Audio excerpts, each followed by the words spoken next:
बरेली से लगभग 60 किलोमीटर दूर करौली नामक एक पुराना गांव था, जहां समय जैसे थम गया था। बिजली कभी कभी ही आती थी, मोबाइल नेटवर्क गायब और लोग अजनबियों से डरते थे। इस गांव के किनारे एक पुरानी हवेली थी, ठाकुर हवेली, जिसके बारे में कई कहानियां प्रचलित थीं। आरव एक खोजी पत्रकार था जो भारत के रहस्यमयी स्थानों पर रिपोर्टिंग करता था। जब उसे करौली की इस हवेली के बारे में पता चला तो उसकी रुचि जाग उठी। उसने अपने YouTube चैनल के लिए एक डॉक्यूमेंट्री बनाने की ठानी। तान्या ने चेतावनी दी, तुम वहां अकेले नहीं जा सकते, मैं भी चलूंगी। ये केवल कहानी नहीं, वहां कुछ सच्चाई जरूर है। आरव और तान्या दोनों कैमरा, रिकॉर्डर और जरूरी सामान लेकर करौली पहुंच गए। गांव में उनका स्वागत नहीं हुआ। लोग उन्हें देखकर दरवाजे बंद करने लगे। किसी ने बात करने से इनकार कर दिया। सिर्फ एक बुजुर्ग पंडित दयाराम ने रात के समय मंदिर के पिछवाड़े में उन्हें बुलाया। पंडित ने कांपती आवाज में कहा, हवेली मत जाओ। वहां जो है वो सिर्फ दीवारों में नहीं, खून में बसी हुई चीज है। कौन है, मुझे सही से बताए। आरव ने पूछा। जो सवाल तुम पूछ रहे हो वो ही तुम्हें निगल जाएंगे। आरव और तान्या ने गांव के बाहर एक टूटी हुई धर्मशाला में डेरा डाला। अगली सुबह वे हवेली की ओर बढ़े। रास्ते में वीरान खेत, सूखे पेड़ और अजीब सी सन्नाटी थी। हवेली के पास पहुंचते ही मोबाइल सिग्नल गायब हो गया। हवेली विशाल थी, काली दीवारें, टूटी खिड़कियां और सड़े हुए फर्श, लेकिन दरवाजा बिना किसी जोर के खुल गया। हवेली के अंदर एक अजीब ठंडक थी, जैसे यहाँ समय और जीवन दोनों दम तोड़ चुके हों। दीवारों पर पुरानी तस्वीरें थीं, ठाकुर परिवार के सदस्य। एक तस्वीर में एक नौजवान ठाकुर तेजपाल सिंह था, जिसकी आंखें अजीब सी थीं, जैसे वो तस्वीर नहीं सीधे देख रहा हो। तान्या ने कहा, ये कुछ गड़बड़ है।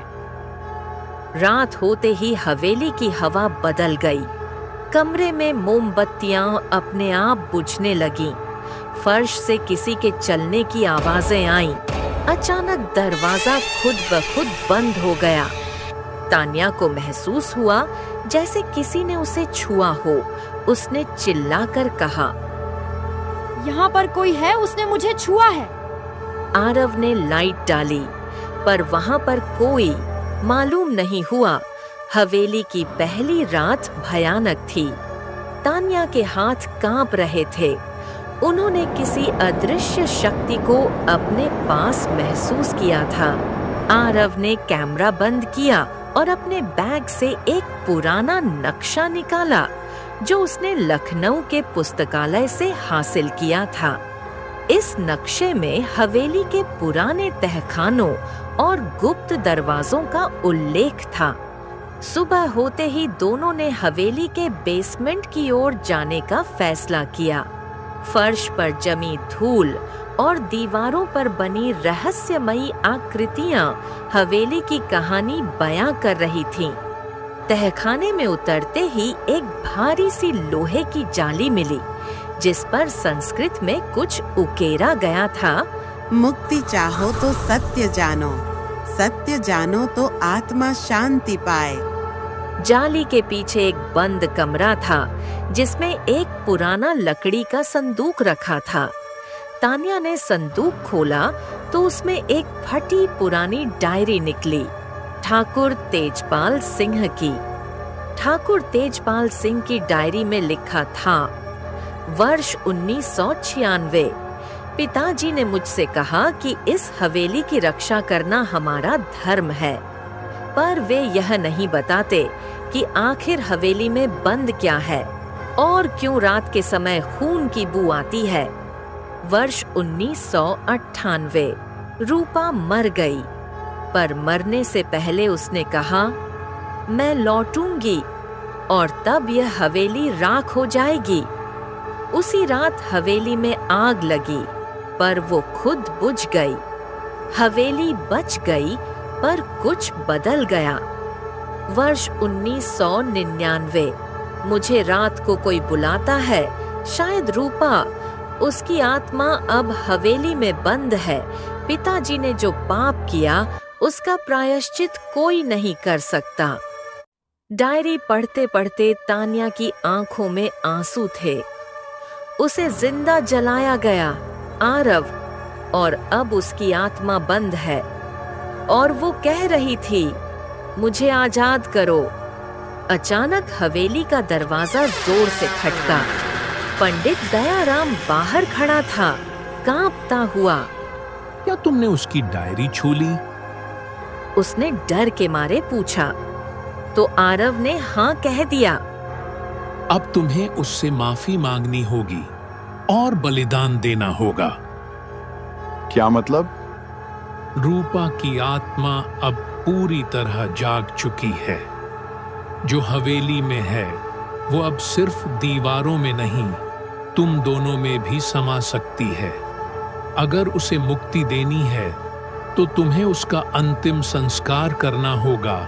लेकिन कहते कहते पंडित का गला भर्रा गया।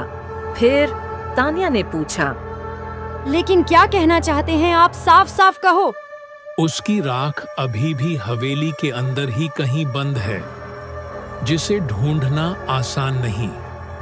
अगर सूरज उगने से पहले उसे मुक्त नहीं किया गया तो हवेली और जो भी अंदर होगा सब समा जाएगा उस आग में जो 1 सदी पहले शुरू हुई थी। हवेली की हवा और भी भारी हो गई थी। पंडित दयाराम की चेतावनी ने माहौल को और डरावना बना दिया था। हवेली की दीवारें अब कुछ फुसफुसाने लगी थीं, जैसे उनमें से कोई बोल रहा हो, हमारे पास ज्यादा समय नहीं है, हमें उस राख को खोजना होगा। तान्या ने कहा। आरव ने हवेली के नक्शे को ध्यान से देखा। उसमें हवेली के दक्षिणी हिस्से में एक वर्जित कक्ष का जिक्र था, जिसे अंग्रेजों के जमाने में बंद कर दिया गया था। लेकिन उसकी चाबी वो कहाँ होगी? आरव ने एक विचार प्रकट किया। हवेली की दीवार पर लगी तस्वीर में ठाकुर तेजपाल सिंह के गले में एक ताबीज था। ताबीज जिसमें शायद कोई सुराग हो। दोनों ने तुरंत वह तस्वीर उतारी। पीछे से एक धातु की चाबी गिर पड़ी। हवेली के दक्षिणी कोने में एक लोहे का दरवाजा था, उस पर पुराने जमाने का ताला। चाबी जैसे ही ताले में डाली गई, दरवाजा कर की आवाज के साथ खुला। कक्ष के भीतर घुप अंधेरा था। मोबाइल की टॉर्च से उन्होंने देखा, भीतर एक छोटा मंदिर जैसा स्थान था, जिसमें चारों ओर राख फैली थी और बीच में एक मिट्टी का घड़ा रखा था। यह वही घड़ा है, तान्या फुसफुसाई। जैसे ही आरव ने घड़े को उठाया, हवा ठंडी हो गई। एक स्त्री की चीख हवेली में गूंज उठी, मुझे मत छुओ। तान्या डर गई, लेकिन आरव ने साहस करके कहा, हम तुम्हें मुक्त करने आए हैं, रूपा। चारों ओर की दीवारें कांपने लगीं। हवेली की छत से धूल और चूना झरने लगा। घड़े से राख बाहर निकलने लगी और उसमें से धुएं जैसी आकृति उठ खड़ी हुई। वो एक लड़की थी, सांवली, लंबे बाल, आंखों में जहर और दर्द। रूपा की आत्मा ने हवेली को कैद बना लिया था। हर खिड़की पर लोहे की सलाखें उग आई थीं, जैसे हवेली अब खुद एक जिंदा प्राणी बन गई हो। पंडित दयाराम हवेली के दरवाजे पर मंत्र पढ़ते रहे, ताकि भीतर की शक्तियां बाहर न आ सकें। आत्मा ने आरव और तान्या को 2 अलग-अलग कमरों में बंद कर दिया। आग की लपटों से घिरा हुआ एक सपना रूपा को जिंदा जलाया जा रहा था। ठाकुर तेजपाल और गांव के पुजारी वहां खड़े थे, मुस्कुरा रहे थे। आरव के कमरे में एक दर्पण के सामने वह खड़ा था, लेकिन उसमें जो छवि थी वो उसके जैसे ही लग रही थी, लेकिन आंखों में शैतान झांक रहा था। घड़ी में रात के 2 बज चुके थे। हवेली अब कंपन कर रही थी। अचानक दोनों कमरे खुल गए। आरव और तान्या दौड़कर उस कक्ष में पहुंचे जहां राख थी। रूपा की आत्मा वहां फिर से खड़ी थी। अब क्या चाहती हो? आरव ने पूछा। बस एक वचन, दुनिया को सच बताओ और मेरे शरीर की राख को गंगा में विसर्जित करो। फिर एक तेज हवा चली, राख के कण उड़ गए और आत्मा मिट गई। रूपा की आत्मा अब शांत हो चुकी थी, लेकिन हवेली नहीं।